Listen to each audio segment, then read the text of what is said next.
کامل عورتیں۔ رسول اللہ صلی اللہ علیہ وآلہ وسلم نے فرمایا، مردوں میں تو بہت سے کامل لوگ اٹھے ہیں، لیکن عورتوں میں فرعون کی بیوی آسیہ اور مریم بنت عمران علیہم السلام کے سوا اور کوئی کامل پیدا نہیں ہوئی۔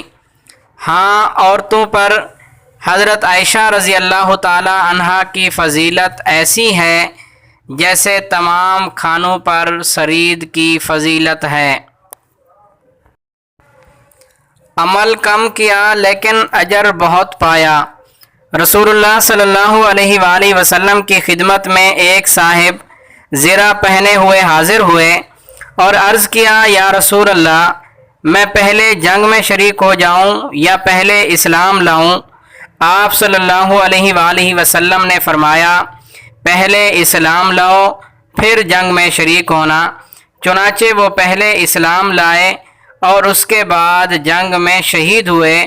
رسول اللہ صلی اللہ علیہ وآلہ وسلم نے فرمایا کہ عمل کم کیا لیکن اجر بہت زیادہ پایا۔ حضرت موسیٰ علیہ السلام نے حضرت آدم علیہ السلام سے بحث کی۔ حضرت ابو ہریرہ رضی اللہ تعالی عنہ روایت کرتے ہیں کہ رسول اللہ صلی اللہ علیہ وآلہ وسلم نے فرمایا کہ موسیٰ علیہ السلام نے حضرت آدم علیہ السلام سے بحث کی اور ان سے کہا کہ تم وہ ہو جس نے اپنے گناہ سے لوگوں کو جنت سے نکالا اور اس طرح ان کو تنگ کیا ہے۔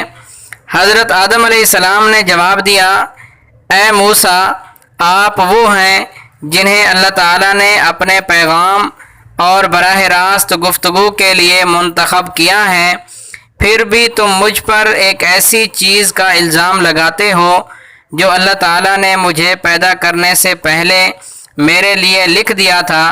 رسول اللہ صلی اللہ علیہ وآلہ وسلم نے مزید فرمایا، پس آدم علیہ السلام اس دلیل سے حضرت موسیٰ علیہ السلام پر غالب آ گئے۔ دعائیں کیوں قبول نہیں ہوتیں؟ لوگوں نے ایک دفعہ حضرت ابراہیم ادہم بلخی سے سوال کیا، کیا وجہ ہے کہ اللہ تعالی ہماری دعائیں قبول نہیں فرماتے؟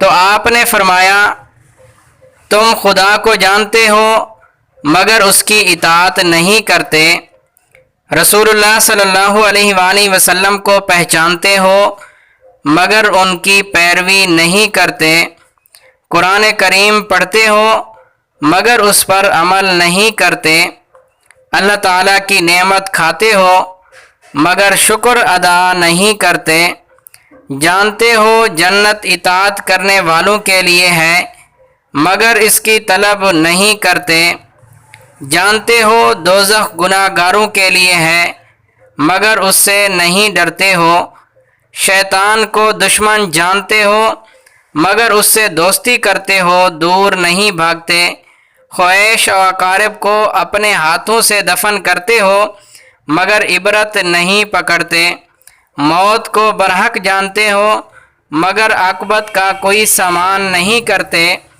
دوسروں کی عیب جوئی کرتے ہو مگر اپنی برائیوں کو ترک نہیں کرتے، ایسے شخص کی دعائیں کیسے قبول ہو سکتی ہیں؟